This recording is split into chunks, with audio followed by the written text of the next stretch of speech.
रोज एक नई कहानी देखने के लिए चैनल को सब्सक्राइब करें और बेल आइकन दबाना ना भूलें। सेंवी रात को ऑफिस से थकी हारी घर आती है और उसके आते ही उसकी सास रेवती उससे बोलती है, बहू, इस महीने घर का किराया नहीं गया और ना ही अभी तक बिल भरा गया है। माँ जी, थोड़ा टाइम और दो, सब हो जाएगा। अच्छा ठीक है, अब फ्रेश होके खाना खा ले, एकांश भी आता ही होगा। नहीं माँ जी, मुझे कुछ नहीं खाना। एकांश जी आए तो उनको बोलना कि वो खा लें। क्यों? तुझे क्यों नहीं खाना? ऑफिस से आते हुए मैंने मोमो खा लिए थे तो अब कुछ खाने की इच्छा नहीं हो रही। खाना खाने की इच्छा होगी भी कैसे? मोमोज जो ठूस कर आई है, अगर तुझे खाना नहीं खाना होता है तो बोल दिया कर, मैं तेरे लिए खाना नहीं बनाऊंगी, तू रोज रोज बाहर से मोमोज ही खाया कर। माँ जी, आप राय का पहाड़ क्यों बनाने लगती हैं? सब खा रहे थे, उन्होंने मुझे भी फोर्स किया तो मैंने भी खा लिया, इसमें कौन सा बड़ा पहाड़ टूट पड़ा। रेवती सेनवी को मोमोज के लिए डांट ही रही होती है कि तभी एकांश घर आता है और दोनों सास बहू को ऐसे लड़ता देखकर वहाँ से निकलने लगता है। तभी रेवती उसे रोकते हुए बोलती है, अरे तू अपनी बीवी को कुछ समझाता क्यों नहीं है? वो रोज रोज मोमोज खा के आती रहती है, कभी ऐसा ना हो कि मोमोज खाते खाते खुद ही मोमोज बन जाए। माँ, मैं तो रोज समझाता हूँ, पर क्या करूँ, आपकी बहू है ना, मेरी सुनती ही नहीं। आप ही समझा कर देख लो। मुझे किसी की कोई बात नहीं सुननी, मैं बहुत थक चुकी हूँ और अब सोने जा रही हूँ। ये बोलकर सेनवी सोने के लिए चली जाती है और एकांश फ्रेश होकर खाना खाने के लिए आता है। रेवती उसको खाना परोसकर उससे बोलती है, इस लड़की के इतने नखरे हैं, पता नहीं इसकी माँ ने इसे कैसे झेला होगा। और तू देख लिया ना लव मैरिज का नतीजा, मुझे तो समझ ही नहीं आता, रोज रोज मोमोज कैसे खा लेता है तू। माँ छोड़ो ना इन सब बातों को। अरे मुझे क्या, तेरी बीवी तू जाने। ये बोलकर रेवती उसे खाना देकर वहाँ से चली जाती है और एकांश खाना खाकर अपने रूम में जाता है, जहाँ वो देखता है कि सेनवी अपने रूम के चक्कर लगा रही है। उसको ऐसे रूम में चक्कर लगाता देखकर एकांश उससे बोलता है, क्या हुआ जो नागिन की तरह फन फैलाकर पूरे रूम में घूम रही हो? एकांश, मैं बहुत परेशान हूँ, मुझे बिल्कुल अच्छा नहीं लगता जब मैं माँ जी से ऐसे बात करती हूँ, पर माँ जी हैं कि रोज मेरे मोमोज के लिए कुछ न कुछ बोल ही देती हैं। अब आपको तो पता है ना कि मैं मोमोज के मामले में कोई कॉम्प्रोमाइज नहीं करती। हाँ मेरी जान, मुझे बहुत अच्छे से पता है, पर तुम परेशान क्यों हो? कौन सा माँ के बोलने से तुम मोमोज छोड़ दोगी? तुम्हें हमेशा मजाक ही सोचता है। वैसे मैं सोच रही थी कि मैं भी अपनी मोमोज की छोटी सी शॉप खोल लूं। क्यों, कैसा लगा मेरा आइडिया? खतरनाक, बिल्कुल तुम्हारी तरह। पर एक बात बताओ, अगर तुम अपने मोमोज की शॉप खोलोगी तो तुम्हें नहीं लगता कि जितना तुम बेचोगी नहीं, उससे ज्यादा तो तुम खा जाओगी? सेनवी एकांश की बात सुनकर उसे घूरने लगती है और एकांश उसको ऐसे देखकर सो जाता है।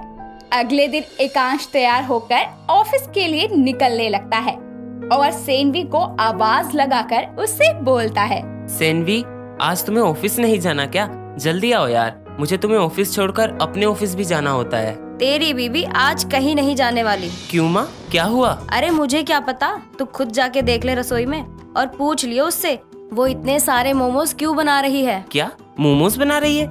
ये सेनवी पागल हो चुकी है। इतना बोलकर एकांश रेवती को सेनवी के आइडिया और रात के बारे में बताता है, जिसे सुनकर रेवती एकांश को ऑफिस भेजकर मोमोज बनाने में अपनी बहू का साथ देती है और उसे बोलती है, किसी की नौकरी करने से अच्छा है खुद का काम करें। बहू ने सही फैसला लिया है और मैं उसके साथ हूँ। ये बोलकर दोनों सास बहू कुछ मोमोज बना लेती हैं। मोमोज तैयार होने के बाद में सेनवी अपनी सास से बोलती है, माँ जी, इन मोमोज को बेचने से पहले हम ट्राई कर लेते हैं, आखिर हमारे मोमोज बने कैसे हैं, ताकि जब हम अपने मोमोज ग्राहक को दें तो ग्राहक कहीं और न जाकर हमसे ही मोमोज लेने आए। बात तो सही है तेरी, पर बहू ये मोमोज नहीं खाती, इसलिए तू ही खाकर देख और बता, कोई कमी तो नहीं है इसमें। सेनवी एक मोमोज खाकर देती है, जिसे खाने के बाद उसको लगता है कि मोमोज अभी थोड़े कम पके हैं। जिसके बाद दोनों सास बहू मिलकर उन मोमोज को अच्छे से स्टीम करते हैं। मोमोज को अच्छे से स्टीम करने के बाद सेनवी एक बार फिर से मोमोज को ट्राई करती है और अपनी सास से बोलती है, माँ जी, मोमोज तो ठीक ही लग रहे हैं, पर इसकी चटनी कोई खास नहीं लग रही, मुझे लगता है इसमें नमक कम है। ये बोलकर वो सॉस में थोड़ा सा नमक डाल देती है और इस तरह देखते ही देखते अपने हाथों से बनाए वो आधे से ज्यादा मोमोज खा जाती है, जिसके बाद वो अपनी सास से बोलती है, माँ जी, अब ये मोमोज परफेक्ट लग रहे हैं, बिल्कुल वैसे ही जैसे मैंने अपने ऑफिस के बाहर उस चिंगचोंग के मोमोज खाए थे। वो सब तो ठीक है बहू, पर अब थोड़े से ही मोमोज बचे हैं और इसे बेचने का कोई फायदा नहीं है। ये तो है, पर कोई बात नहीं माँ जी, आज रहने देते हैं, कल से हम मोमोज बेचना शुरू करेंगे। आप समझो कि आज ये अपना ट्रायल था। पर ये जो मोमोज बचे हैं इनका क्या? ओहो माँ जी, आप टेंशन क्यों लेती हैं? मैं हूँ ना, मैं इसे खत्म कर दूंगी। ये बोलकर सेनवी बचे हुए मोमोज भी खा जाती है। रात को एकांश घर वापस आता है और दोनों से बोलता है, तो कैसा रहा आप दोनों का मोमोज का बिजनेस? किसी ने लिया या खुद ने ही खा लिया? हम कल से शुरू करेंगे। अच्छा, तो आज जो मोमोज बनाए वो खुद ही खा गई? माँ, ये तो बस मोमोज खाने के बहाने ढूंढती है, पर आप तो समझदार है ना, फिर भी आप इसका साथ दे रही हो। आप माँ जी को मेरे खिलाफ भड़का रहे हो, आपको अच्छा नहीं लगता ना हम दोनों का एक साथ रहना? यार, आप दोनों को जो करना है करो। ये बोलने के बाद एकांश अपने रूम में जाकर अपने ऑफिस का काम करने लगता है और अगले दिन फिर से दोनों सास बहू मिलकर पहले से भी ज्यादा मोमोज बनाती है और बेचना शुरू करती है, जहां सेनवी मोमोज बेचने के साथ साथ उन्हें खा भी रही होती है। ये देखकर उसकी दुकान पर आई हुई एक ग्राहक उसे बोलती है, अरे वाह बहन, मोमोज बेचने के साथ साथ अपने ही मोमोज खा भी रही हो। मेरे मोमोज मेरी मर्जी, तुम कौन होती हो मुझे कुछ बोलने वाली? चुपचाप से मोमोज खाओ, पैसे दो और निकलो यहाँ से। मुझे नहीं खाने तुम्हारे मोमोज, एक काम करो, अपने मोमोज खुद ही खाकर खत्म कर लो। वो ग्राहक सेनवी की बदतमीजी के लिए उसे बोल ही रही होती है कि तभी उसकी शॉप पर कुछ ग्राहक और आ जाते हैं, जिसे देखकर वो सभी ग्राहक को भड़का देती है, जिसके बाद सेनवी की शॉप पर कोई नहीं आता, पर फिर भी उसकी शॉप के सारे मोमोज खत्म हो जाते हैं।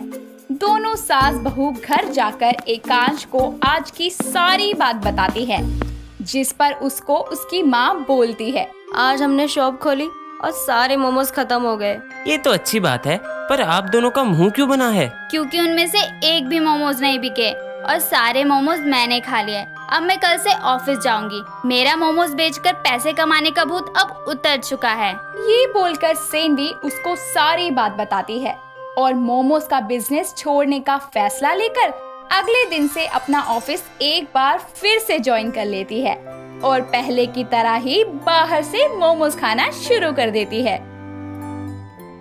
चिंकी एक बेहद ही आलसी लड़की थी, जिसे सिर्फ और सिर्फ खाना खाने का शौक था, न कि उसे बनाने का। ऐसे ही एक दिन चिंकी अपने घर आती है और आते ही अपनी माँ भावना से बोलती है, माँ, ओ मेरी प्यारी माँ, मुझे कुछ खिला दो ना, मुझे बहुत भूख लग रही है।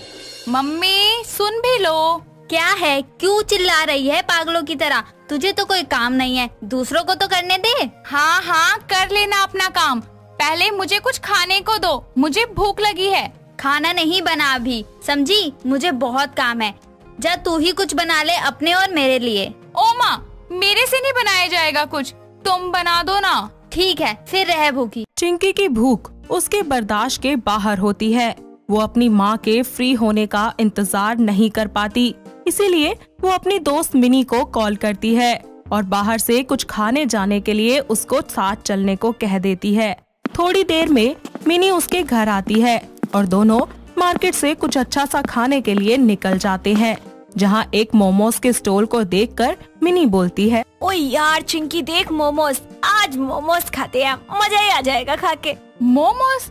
मैंने तो आज तक नहीं खाए हैं, चल आज ट्राई करते हैं। दोनों मोमोज की स्टॉल से मोमोज खाती हैं, जहाँ चिंकी को मोमोज बहुत पसंद आते हैं और वो मिनी से कहती है, यार ये तो बहुत टेस्टी है, आई लव इट। देखा, मैंने कहा था ना, तुझे पसंद ही आएंगे। चिंकी मोमोज को पैक करवा लेती है और उसके बाद दोनों अपने अपने घर चली जाती हैं।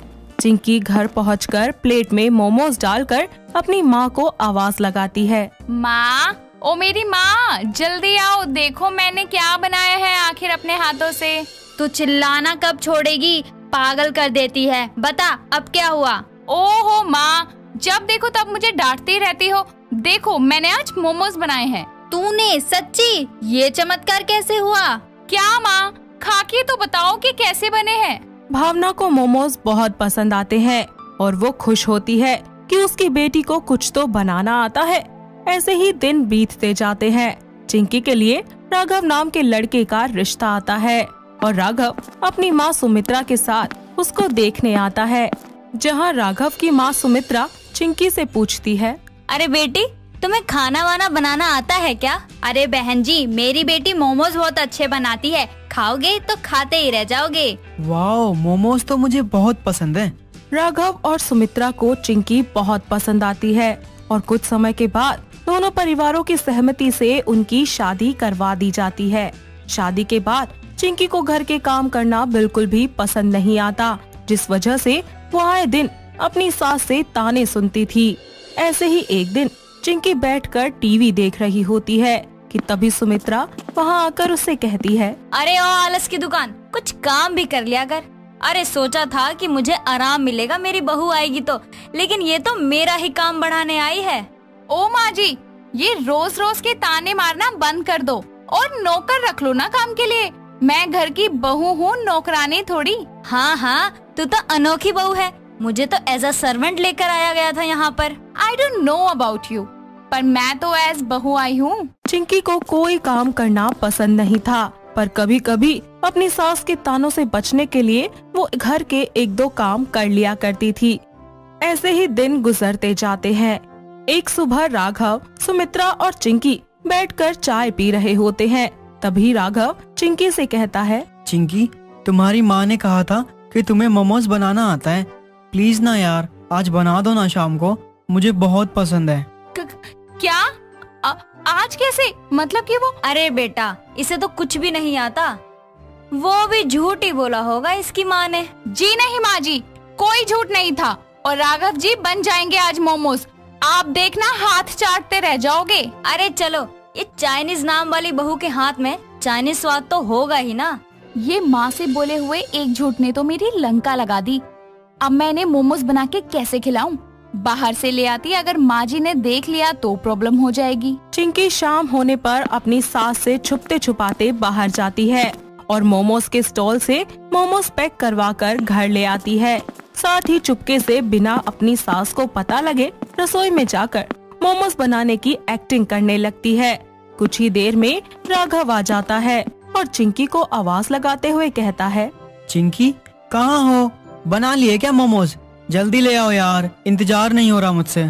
चिंकी मोमोज को प्लेट में सजा लाती है और अपने पति और सास के आगे परोस देती है। दोनों माँ बेटे मोमोज खाकर अपने हाथ चाटने लगते हैं। तभी राघव कहता है, वाओ वाओ चिंकी, बहुत टेस्टी थे यार, तुम तो एकदम स्टॉल वाले मोमोज बनाती हो। हाँ हाँ, बिल्कुल सही कहा बेटा, इतनी टेस्टी मोमोज तो कोई चाइनीज ही बना सकता है, कहीं ये चाइनीज तो नहीं। उन दोनों को मोमोज बहुत पसंद आते हैं। आए दिन राघव की मोमोज की फरमाइश के चलते चिंकी को बाहर से मोमोज लाकर खिलाने पड़ते थे, जिससे वो काफी ज्यादा परेशान हो चुकी थी। ऐसे ही कुछ हफ्तों बाद राघव के जन्मदिन पर वो चिंकी से कहता है, चिंकी, आज मेरे जन्मदिन के मौके पर मेरे कुछ खास दोस्त आएंगे शाम को। उन्होंने तुम्हारे मोमोज की तारीफ सुनी है मेरे मुंह से, तो उनकी भी फरमाइश है मोमोज खाने की, इसलिए तुम बना के रखना प्लीज। इतना कहकर राघव अपने ऑफिस के लिए निकल जाता है। कुछ ही देर के बाद चिंकी को याद आता है कि वो ये पूछना बिल्कुल भूल गई है कि आखिर आज शाम को कितने लोग आएंगे।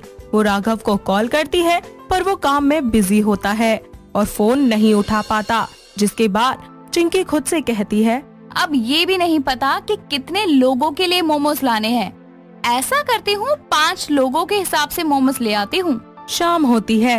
राघव अपने 2 दोस्त जिगर और सागर के साथ घर आता है, जहाँ उनके स्वागत के लिए चिंकी पहले ही उनको शरबत देती है, जिसको पीने के बाद सागर पिंकी से कहता है, भाभी जी, अब तो बस मोमोज खाने हैं आपके हाथ के, बहुत तारीफ सुनी है। जी जरूर, मोमोज तैयार हैं, आइए आप। राघव के दोस्तों समेत उसकी माँ भी खाने की टेबल पर बैठ जाती है, जहाँ चिंकी सबको मोमोज परोसती है।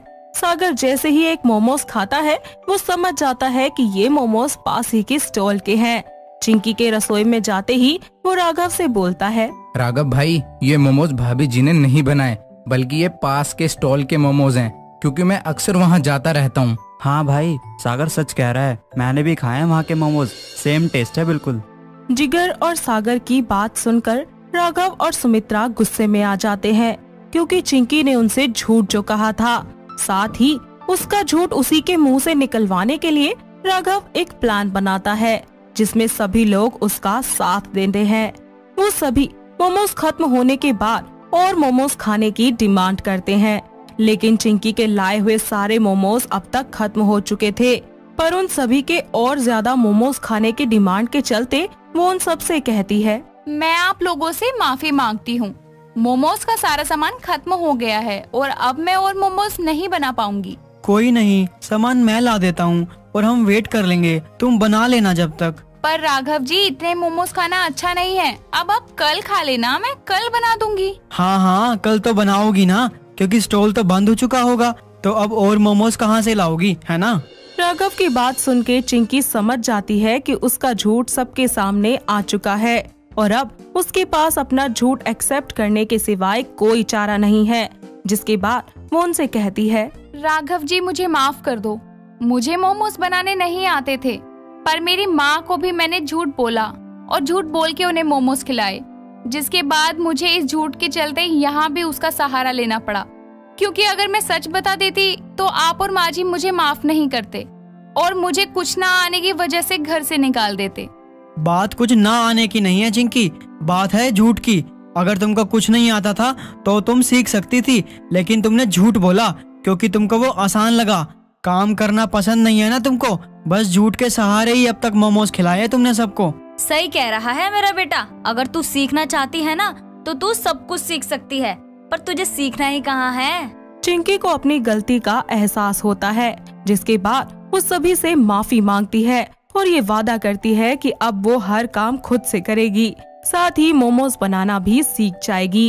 राघव और सुमित्रा भी उसे माफ कर देते हैं और समय के साथ साथ वो एकदम अच्छे और टेस्टी मोमोज बनाना भी सीख जाती है, जिसके बाद वो लोग खुशी खुशी एक साथ रहने लगते हैं।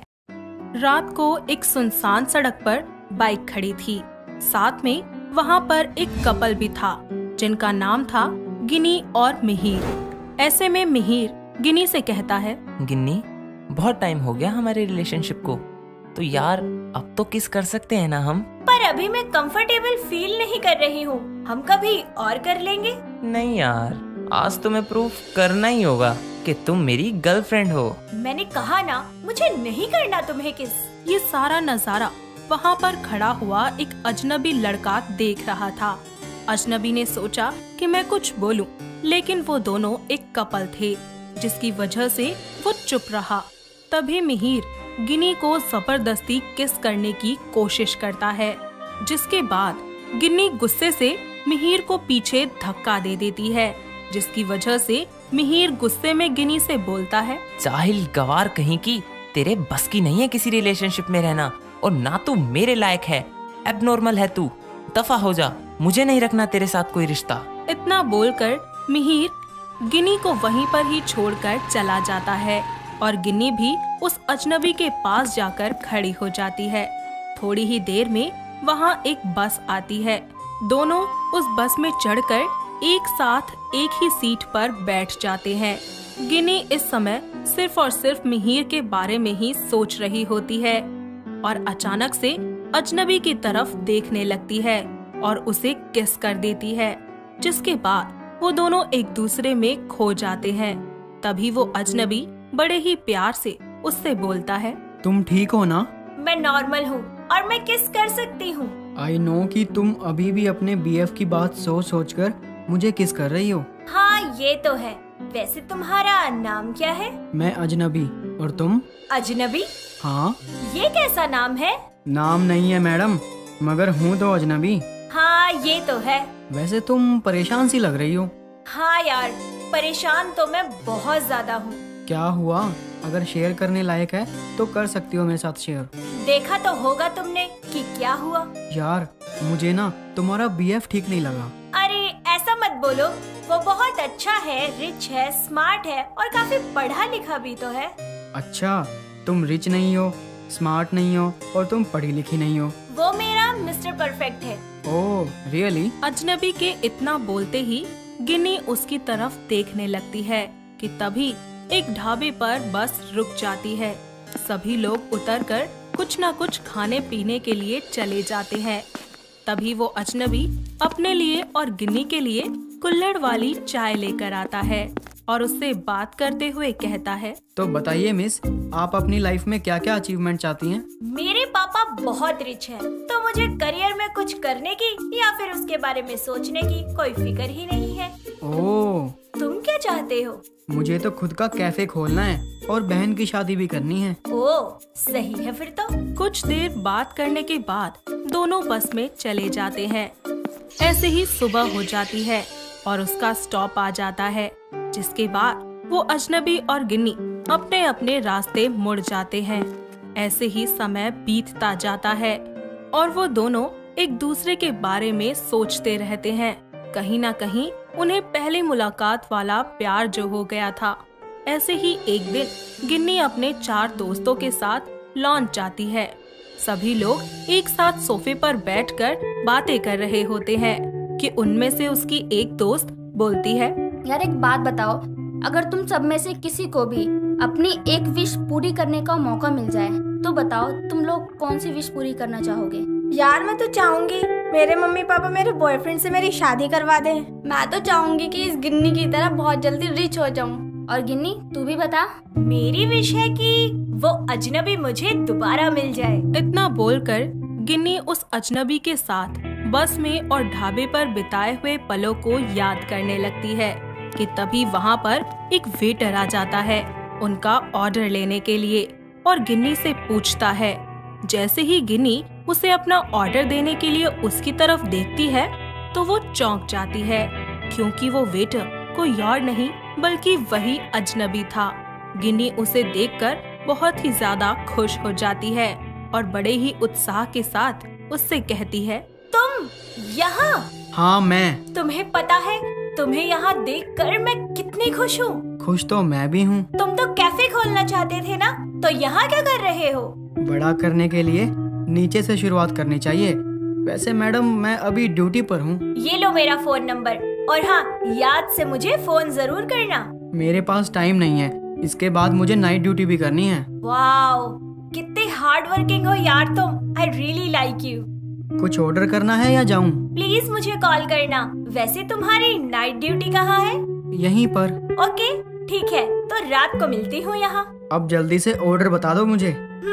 हाफ हक्का नूडल और 2 कोल्ड ड्रिंक। ओके। इसी तरह गिन्नी अपने दोस्तों के साथ खा पीकर वहाँ से चली जाती है और वक्त के साथ रात हो जाती है, जिसके बाद गिन्नी एक बार फिर से उस अजनबी से मिलने के लिए उसी लॉन्च में जाती है। वो अजनबी भी गिन्नी का ही इंतजार कर रहा होता है। दोनों एक दूसरे को देखकर बेहद खुश होते हैं कि तभी गिन्नी बोलती है, तुम्हें पता है अजनबी, मेरी सगाई होने वाली है और मैं ना चाहते हुए भी तुम्हारी तरफ खिंची चली आ रही हूँ, क्योंकि तुम में कोई तो ऐसी बात है जो मेरे बॉयफ्रेंड में तो बिल्कुल नहीं है। तुम मुझसे प्यार करती हो? पता नहीं। मैं बताऊं, तुम मुझसे प्यार करती हो और वो तुमसे करता है। पहली बार जब तुम दोनों का ड्रामा देखा था ना, तभी समझ गया था मैं। इतना जान गए हो पहली बार में ही? लेकिन परसों मेरी सगाई है, तो इन सब का कोई फायदा नहीं है। अभी भी मौका है, तुम एक बार परख सकती हो उसको और अपने रिश्ते को भी। वो कैसे? वो अजनबी उसे बताता है कि आखिर किस तरीके से वो मिहिर को और खुद के रिश्ते को परख सकती है, और ये सब बोलने के बाद वो उससे कहता है, और वैसे भी मैं परसों ये शहर छोड़कर जा रहा हूँ। इसका मतलब हम अब कभी नहीं मिलेंगे? नहीं, कभी नहीं। क्या तुम मेरे साथ कुछ देर अच्छा वक्त बिता सकते हो? गिन्नी उसके हाथ को पकड़कर उसके साथ रोमांटिक सा कपल डांस करती है। ऐसे ही समय बीत जाता है और गिन्नी की सगाई का दिन आ जाता है। गिन्नी अपने कमरे में तैयार हो रही होती है कि तभी वहाँ मिहिर आता है और मिहिर गिन्नी की कमर को पकड़कर उसे अपनी तरफ खींचता हुआ कहता है, अब तुम सिर्फ मेरी हो। तुम मुझसे शादी क्यों करना चाहते हो? क्योंकि तुम रिच हो, सुंदर हो और तुम वैसी हो जिसको ना तो कभी किसी ने छुआ है और ना कभी वैसा रिश्ता रहा हो। तुम्हारा किसी के साथ जो था, जो है, मेरे साथ है। ये तो तुम्हारी गलतफहमी है, क्योंकि मैं पहले भी किसी के बहुत करीब जा चुकी हूँ। मतलब जैसा मैं सोच रहा हूँ तुम वैसी नहीं हो। तुम पहले ही मजे ले चुकी हो।